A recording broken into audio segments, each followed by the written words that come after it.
현대차에 이어 고용 3위에 올라선 쿠팡. 쿠팡에는 이미 노동조합이 있지만 몇 달짜리 단기 계약직이나 일용직이 워낙 많아 조직률은 높지 않습니다. MBC 뉴스 임경아입니다.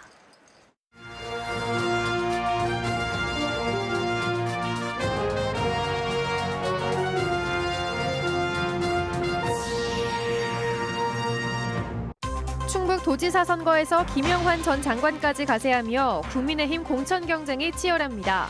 현재까지 4명이 예비후보로 등록했습니다. 청주 산부인과 화재와 관련해 국과수 합동 감식이 진행됐습니다. 주차장 열선을 시험 가동하자 5분 만에 불이 났다는 관계자의 진술도 나왔습니다. 중앙선 복선화로 제천에도 고속열차 시대가 열린 지 1년이 지났습니다. 접근성이 개선되며 관광과 산업에도 청신호가 켜졌습니다. 도내 지역대학의 교육비 투자가 갈수록 위축되고 있습니다. 학생 1인당 교육비가 전국 평균을 밑돌았습니다.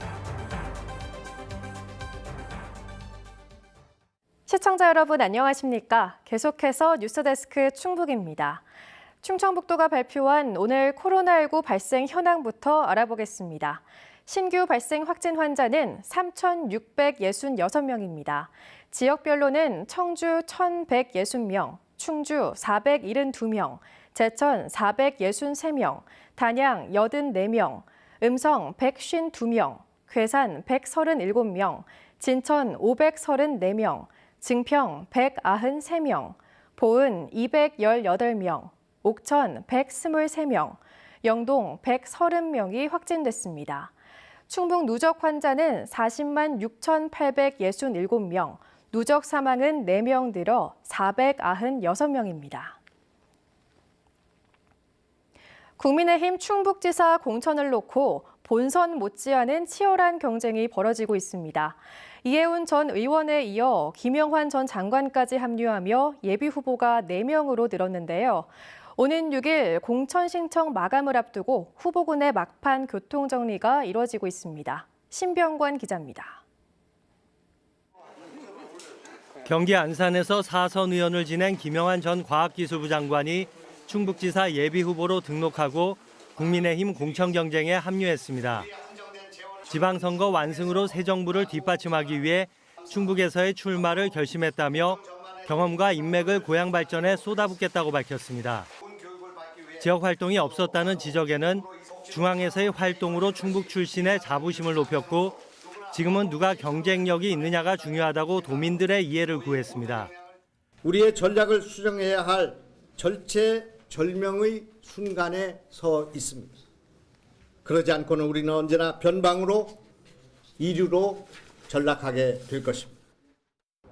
이해운 전 의원에 이어 김영환 전 장관까지 가세하며 중앙 인사들에 대한 견제는 더욱 거세지고 있습니다.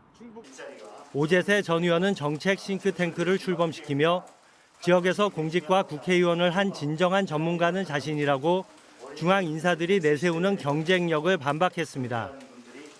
일부 의원들이 김 전 장관의 경선 참여를 요청한 것을 의식한 듯 중앙당의 공정한 경선도 요구했습니다. 반드시 경선을 할 것이고 그리고 경선은 누구를 줄 세우거나 또는 낙하산 전략 이런 것은 일체 없다. 그것이 상식과 공정에 맞는다. 현재까지 국민의힘에서는 김영환, 박경국, 오재세, 이해운 4명이 충북지사 예비후보로 등록했습니다. 충북지사 공천 신청이 마감되는 6일이면 나머지 후보군의 출마 여부도 자연스럽게 결정되며 1차적인 당내 대진표가 확정됩니다. 국민의힘은 면접 등을 거쳐 경선 후보자를 확정하고 오는 20일쯤 경선을 실시해 충북지사 후보를 결정할 예정입니다. MBC 뉴스 신병관입니다. 지난주 발생한 청주 산부인과 화재와 관련해 원인을 밝히기 위한 합동 감식이 국립과학수사연구원이 참여한 가운데 진행됐습니다. 애초 발화 원인으로 지목된 열선이 명확한 화재 원인이다. 이렇게 결론이 나오진 않았는데요. 다만 수사당국은 불이 나기 5분 전 열선 시험 가동을 위해 플러그를 콘센트에 꽂았다는 병원 시설 관계자의 진술을 확보해 화재 원인을 좁혀나가고 있습니다. 이채연 기자입니다. 국과수와 전기안전공사, 소방화재조사관 등 20여 명으로 구성된 합동감식반이 화재 현장에 도착합니다. 합동감식팀은 불이 시작된 필로티 구조로 된 1층 주차장 천장부를 집중적으로 살폈습니다. 하지만 모두 불에 타버려 당초 화재 원인으로 지목된 열선의 잔해물은 찾지 못했습니다. 다만 천장에 전등이 설치돼 있던 것을 추가로 확인하고 발화점을 찾는 데 집중했습니다. 열선도 있고 등기구도 있습니다. 그래서 그거에 대해서는 더 조사를 하고 이렇게 해서 진행돼야 될 부분입니다. 배선은 따로 돼 있어요. 불이 난 주차장 1층은 필로티 구조상 수도관이 사실상 밖에 노출돼 겨울철에도 쉽게 얼 수 있는 조건이었습니다. 실제로 불이 난 병원은 수년간 수도관 동파 피해를 입자 지난달 말 열선을 새로 감는 공사를 진행했습니다. 그리고 나흘 뒤 병원 시설 관계자가 시험 가동차 열선 전원선을 콘센트에 꽂고 5분 만에 불이 시작된 겁니다. 동파 방지 공사에 사용된 열선은 잘라서 이어 붙일 수 있는 롤형. 열선의 온도 제어 장치와 플러그까지 하나로 된 안전성 검증을 거친 일체형과 달리 롤형은 작업자가 알아서 절연 테이프로 마감 처리하다 보니 불이 날 위험이 높습니다. 공사를 맡았던 업체 관계자도 열선 끝부분을 절연 테이프로 마무리했다고 진술했습니다. 말단부에 절연 테이프로 감았다고 했는데 감기 전에 먼지나 습기 이런 이물질이 쌓이면은 그 말단부의 절연이 파괴되면서 전류가 통하고 그로 인해서 열이 나고 화재가 난다고 했잖아요. 경찰은 KC 인증 등 안전성 검증을 거친 열선을 쓴 건지 또 시공 방법에 문제는 없었는지 공사 관계자들을 참고인 신분으로 불러 조만간 추가 조사할 계획입니다. MBC 뉴스 이채연입니다. 한편 지난주 대형 화재가 발생한 청주의 산부인과 건물에서 오늘 오후 6시 50분쯤 또 화재가 발생했습니다. 다행히 인명피해는 없었고 불은 지하 1층 기계실에서 시작돼 대형 의료 세탁기 등을 태우고 30여 분 만에 진화됐습니다. 경찰과 소방당국은 건물 관계자가 전선 작업을 한 뒤 불이 난 걸로 보고 앞선 화재와의 연관성 등 정확한 화재 원인을 조사하고 있습니다. 고수익을 미끼로 고객들이 맡긴 수십억 원의 금 투자금을 챙겨 달아났던 40대 금은방 주인이 경찰에 자진 출석해 조사를 받았습니다. 지난달 29일 소환 조사한 청주 흥덕경찰서는 계좌 내역을 통해 정확한 피해 규모를 파악 중이며 조만간 구속영장을 신청할 계획이라고 밝혔습니다. 현재까지 경찰에 접수된 피해는 57건으로 피해 금액은 17억 원에 이르는 것으로 조사됐습니다. 경찰 조사에서 해당 금은방 주인은 투자금을 돌려막다 버티지 못해 잠적했다며 혐의 대부분을 인정한 것으로 알려졌습니다. 지난해 1월 원주에서 제천 간 중앙선 복선화 사업이 마무리되면서 제천에도 고속열차 시대가 열렸죠. 차세대 고속열차인 KTX 이음이 제천과 서울 청량리를 오간 지 1년 3개월이 지났는데요. 지역에는 어떤 영향이 있었을까요? 이지연 기자가 보도합니다. 제천 세명대에 다니고 있는 정윤혁 학생. 학과 수업을 마친 뒤 자취방 대신 제천역으로 향합니다. 본가가 있는 경기도와 학교가 있는 제천 사이를 열차로 통학하는 겁니다. 버스는 교통체증 때문에 무궁화호나 누리호는 열차 이용 시간만 2시간 가까이 걸려 엄두를 내지 못했지만 고속열차가 도입되면서 부담이 크게 줄었습니다. 지난해부터 KTX 이음이 다니면서 제천에서 서울 청량리까지 1시간 6분이면 갈 수 있기 때문입니다. 원주역까지 한 40분에서 45분 걸려가지고 피곤하다 이랬는데 KTX 타면 15분이면 원주까지 가서 이제 벌써 원주네 이러고 이제 또 좀 핸드폰 하다 보면 바로 청량리 도착해서 시간이 엄청 단축된 것 같아요. 수도권과 접근성이 높아지면서 기업 유치도 탄력을 받았습니다. 왕암동에 조성 중인 제3산업단지는 목표보다 빠르게 분양률 90%를 넘겼습니다. 현재 있는 공장에 있는 직원들을 일부를 지금 제천으로 같이 이동하는 그런 결정을 하게 되었는데 이동하는 직원들이 그 접근하기에 굉장히 좋은 계기가 됐던 거죠. 제천역도 활기를 띠고 있습니다. 코로나 여파로 2020년 83만 명까지 떨어진 제천역 이용객은 KTX 이음 개통 이후 117만 명을 넘어섰는데 늘어난 34만 명의 91%는 KTX 이음을 이용했습니다. 관광객 유입 효과도 봤습니다.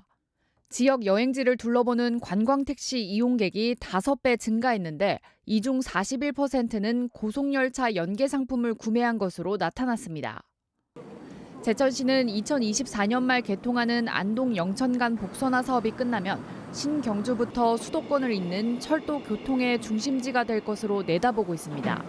투자 이치로 안정된 일자리 창출에 노력하고 있으며 인구 유입을 위한 공공임대주택 및 신규 아파트 건립과 더불어 주택자금 지원 사업 등 다양한 지원 시책을 통해 정주 여건을 개선해 나갈 계획입니다.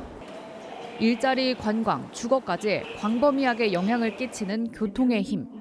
좋아진 접근성이 인구의 역외 유출로 이어질 거란 우려도 있어 정주 여건 개선은 과제로 남아 있습니다. MBC 뉴스 이지연입니다.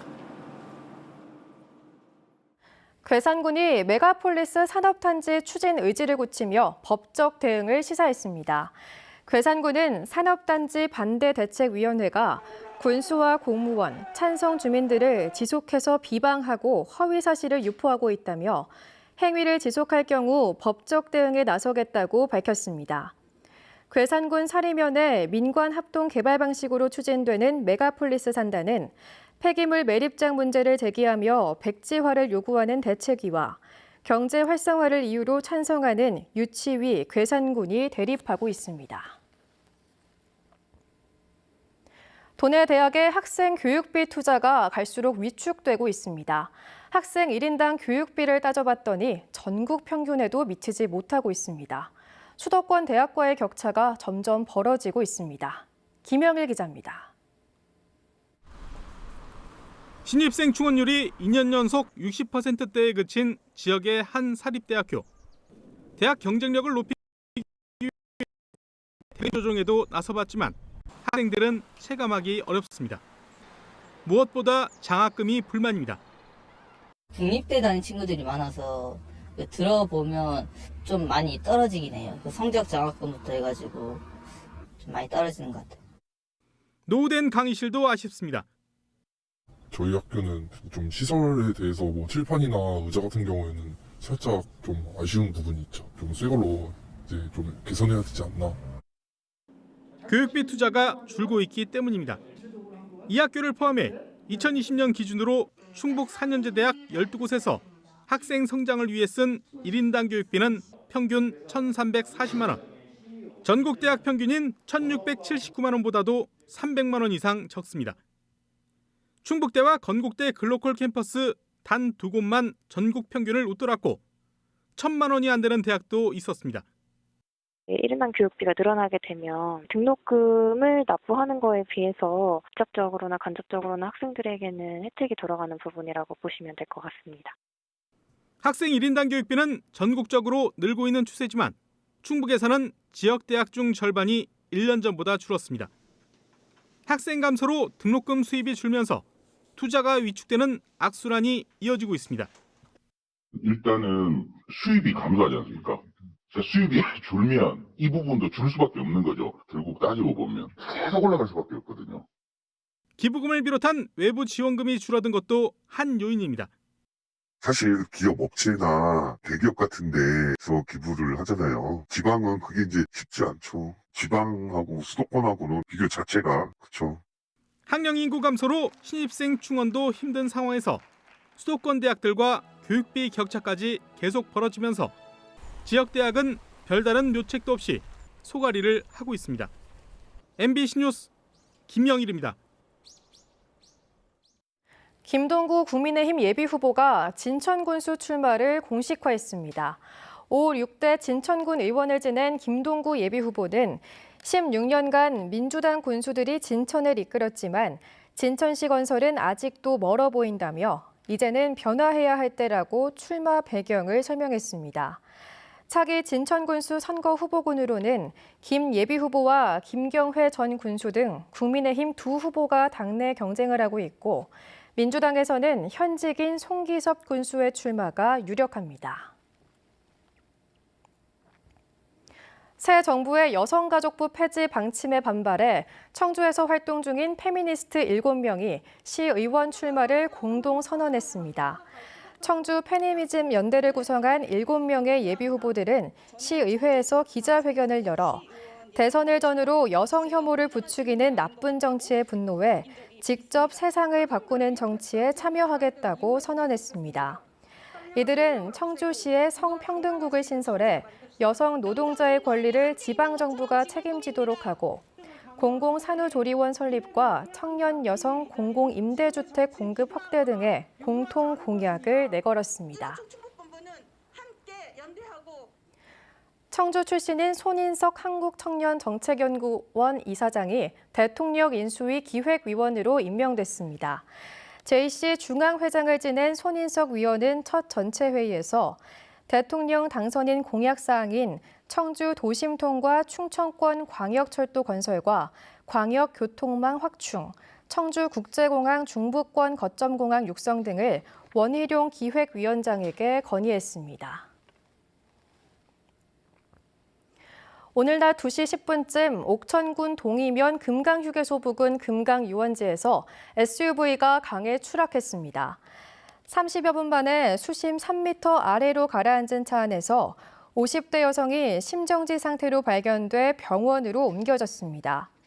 경찰과 소방당국은 차량이 경계석을 들이받고 강에 빠졌다는 목격자 진술을 토대로 정확한 사고 경위를 조사하고 있습니다.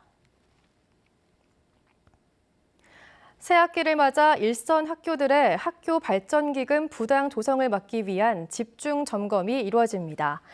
점검 대상은 학교 운영위원회 심의도 없이 학부모들에게 일정 금액의 금품을 요구하는 행위로 다음 달부터 석 달 동안 학교 운동부 육성학교를 중심으로 불법 찬조금 수수 여부를 집중 점검할 계획입니다. 또 학부모를 대상으로 예방교육도 진행하고 도교육청 홈페이지에 불법 찬조금 신고센터도 상설 운영합니다.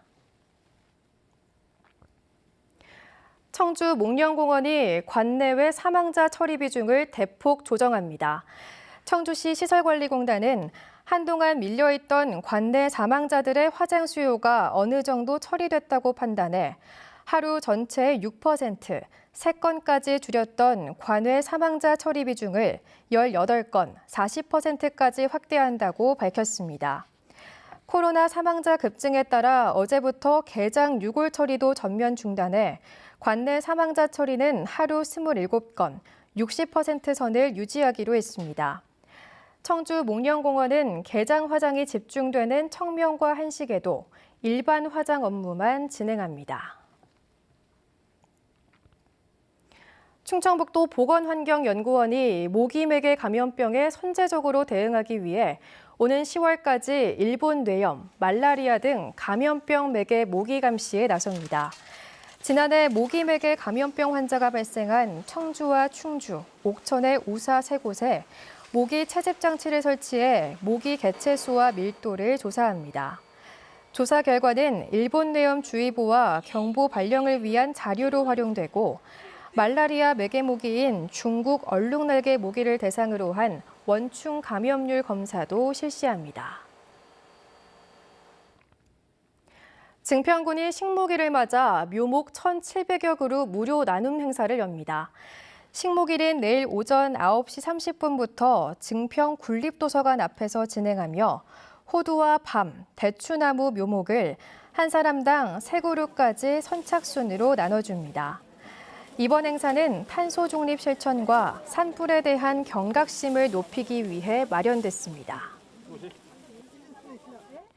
괴산경찰과 농협괴산군지부, 농축협이 순찰뱅크 업무 협약을 맺었습니다. 순찰뱅크는 자율방범대 차량 운행 거리에 따라 1km당 500원씩 적립해 농축협별로 100만 원씩, 최대 600만 원을 모아 취약계층에게 지원하는 사업입니다.